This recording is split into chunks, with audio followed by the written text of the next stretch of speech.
Hello, everyone, and welcome. Today, we're diving into one of the most enduring and bizarre unsolved mysteries in British history, the Green Children of Woolpit. This isn't your typical ghost story or monster sighting. It's a tale of strange kids, an isolated village, and a mystery that's baffled historians and curious minds for centuries. It's a story that raises so many questions and offers so few answers. Before we get into it, if you're already intrigued by strange tales like this, hit that like button. And if you want to hear more about odd historical mysteries, go ahead and subscribe. I'll be covering lots more in the future. But first, let's journey back to medieval England, to the village of Woolpit in Suffolk, and unravel this very strange event. The story begins sometime in the 12th century, during the reign of King Stephen, though pinpointing the exact year is impossible. Accounts vary slightly, but the core details remain consistent. Woolpit was, and still is, a small agricultural village. One day, villagers working in the fields near a place called Woolpit, hence the name of the village, stumbled upon something incredibly strange. Near one of these pits, typically used for trapping wolves, two children were found, a brother and sister, seemingly lost and distressed. That wasn't the strangest part, not by a long shot. What made these children so unusual was their skin. It was distinctly green, not a faint greenish tinge, but a full, unmistakable green hue. Their clothing was also odd, made from unfamiliar materials and fashioned in a style no one in the village had ever seen before. They spoke in an unknown language, one that no one in Woolpit could understand. Imagine the shock of finding these children, confused, strangely colored, and speaking gibberish. It's a scene ripped straight from a fantasy novel. The villagers, understandably, were bewildered. They took the children back to the village, offering them food. But the children refused to eat anything that was offered to them. For days, they remained silent and wouldn't consume any of the local fare. They were clearly hungry and distressed, but stubbornly rejected all attempts to feed them. Their refusal to eat only added to the mystery surrounding them. Eventually, the villagers presented them with raw beans. To everyone's surprise, the children eagerly devoured them. This became their primary food source for a while, the only thing they would willingly eat. This detail, odd as it is consistently mentioned in the historical accounts, further solidifying the story's existence. It also raises some interesting questions about their previous diet and where they came from. Slowly, and over time, the children began to adjust to their new surroundings. They learned to eat other foods and started to pick up the English language. As they learned to speak, they were finally able to shed some light on their origins, though their story only deepened the mystery. The little girl, Agnes, was the primary source of the story of their origin, as the boy succumbed to illness not long after they were found. According to the surviving sister Agnes, they came from a place called St. Martin's Land. She described it as a land where the sun never shone brightly, and all was in a perpetual twilight. All the inhabitants of this place were green, just like them. She spoke of another, brighter land that they somehow stumbled upon, leading them to the fields of Woolpit. Her account of St. Martin's Land is incredibly vague and fantastical. A land of twilight, inhabited by green people? It sounds like something out of a fairy tale. However, the fact that both children consistently told the same story, despite their initial inability to communicate, adds a layer of credibility, or at least a shared delusion. The tale of the Green Children of Woolpit is mainly preserved through two primary historical sources. Ralph of Coggeshall, who was an abbot writing in the early 13th century, and William of Newburgh, a canon who also wrote about the event around the same time. These weren't just gossiping townspeople. They were educated and respected figures of their time. Their writings give the story a degree of historical weight, even if we can't definitively prove its accuracy. While both Ralph of Coggeshall and William of Newburgh report the story, their accounts are slightly different. These discrepancies are important to note, as they highlight the challenges of relying on historical sources, especially when dealing with extraordinary claims. Coggeshall's account seems more embellished and colorful, while Newburgh's is more measured and skeptical. William of Newburgh, for instance, expresses some skepticism about the children's story, suggesting it might be a fabrication or a misunderstanding. However, even he acknowledges the strangeness of the situation and the genuine bewilderment of the villagers. This balance of credulity and skepticism is what makes the story so compelling. He seems to be thinking, this is probably nonsense, but the people genuinely believe it, and I cannot fully explain it away. The girl, Agnes, eventually learned English, integrated into the community, and even married a local man in a nearby town called King's Lynn.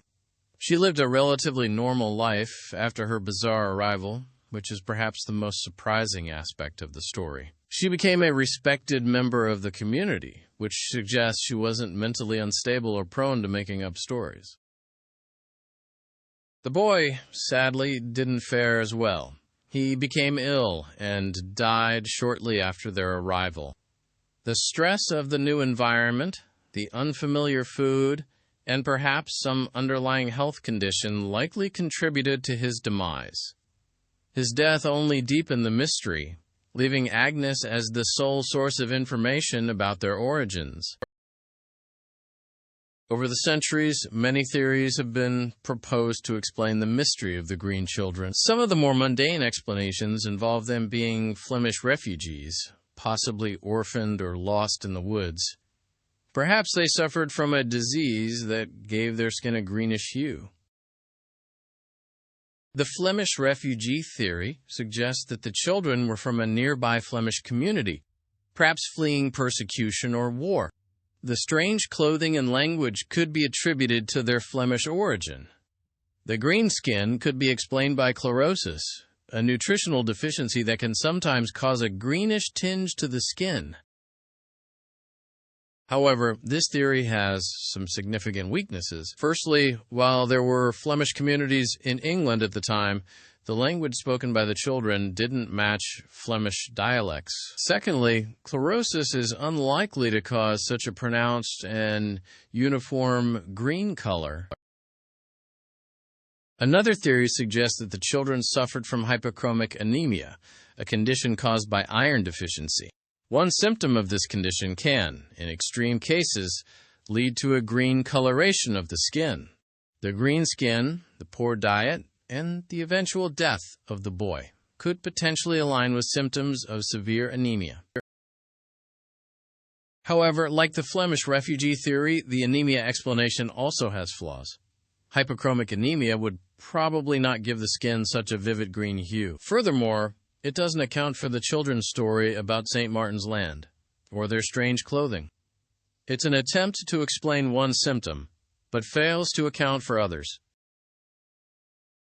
More outlandish theories propose that the Green Children were aliens or beings from another dimension. The green skin, the unknown language, and the fantastical story of St. Martin's Land are often cited as evidence for these extraterrestrial or interdimensional origins.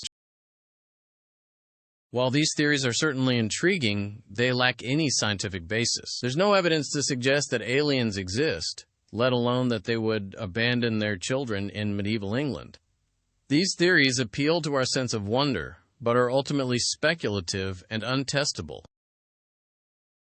A more grounded yet still speculative theory connects the Green Children to folklore and fairy tales. Perhaps they were changelings, children swapped by fairies for human babies. The green skin could be seen as a marker of their otherworldly nature. This explanation draws on the rich tradition of folklore in medieval England, where belief in fairies and other supernatural beings was widespread. However, this theory also falls short. While it explains the fantastical elements of the story, it doesn't account for the children's ability to eventually integrate into human society. Changelings were typically portrayed as sickly, mischievous, and unable to adapt to human life. Another interesting theory posits that the children were from an underground dwelling, perhaps a lost tribe living in subterranean tunnels. The lack of sunlight in their supposed homeland, St. Martin's Land, could be interpreted as a reference to a subterranean environment. Perhaps the green skin was due to unusual mineral content in their diet, or a total lack of sun exposure, causing a pale or somewhat jaundiced pallor that was interpreted as green by the villagers. This is arguably one of the more plausible exotic explanations. It would account for their unfamiliar language, clothing, and the description of their homeland. Finding such an underground population would be nearly impossible. Such a civilization would likely remain hidden for centuries. The story of the Green Children of Woolpit serves as a fascinating window into the medieval worldview. It reflects the beliefs, anxieties, and superstitions of a time when the world was far less understood. It shows how people grappled with the unknown and how readily they accepted the possibility of the supernatural. Ultimately, the mystery of the Green Children of Woolpit remains unsolved. Despite the various theories proposed, none can definitively explain all the elements of the story. It's a tale that continues to intrigue and perplex, reminding us that not all historical mysteries have neat and tidy answers. And that's what makes it so appealing. It's a permanent question mark in the historical record. The enduring popularity of the story speaks to our fascination with the unknown. We are naturally drawn to mysteries, to stories that challenge our understanding of the world. The Green Children of Woolpit tap into this innate curiosity, prompting us to ask questions and explore possibilities. It's a story that sparks our imaginations and encourages us to think outside the box. So what do you think happened to the Green Children of Woolpit? What's your theory? Let me know in the comments below. I'd love to hear your thoughts.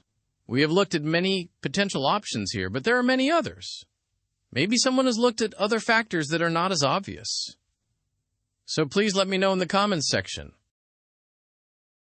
The tale of the Green Children serves as a reminder that history is not always straightforward. It is full of ambiguities, uncertainties, and unexplained phenomena. While we strive to understand the past, some mysteries may forever remain unsolved, leaving us to ponder the possibilities and question our assumptions. Perhaps we like it best that way. And that brings us to the end of our exploration of the Green Children of Woolpit. I hope you found this journey into the strange and unexplained as fascinating as I do. If you did, please give this video a like, and don't forget to subscribe for more intriguing mysteries from history. If you found this story fascinating, maybe you'd be interested in other strange occurrences. So check out my video on insert a similar topic here if applicable, e.g., strange disappearances, unexplained phenomena, etc. Thanks for watching.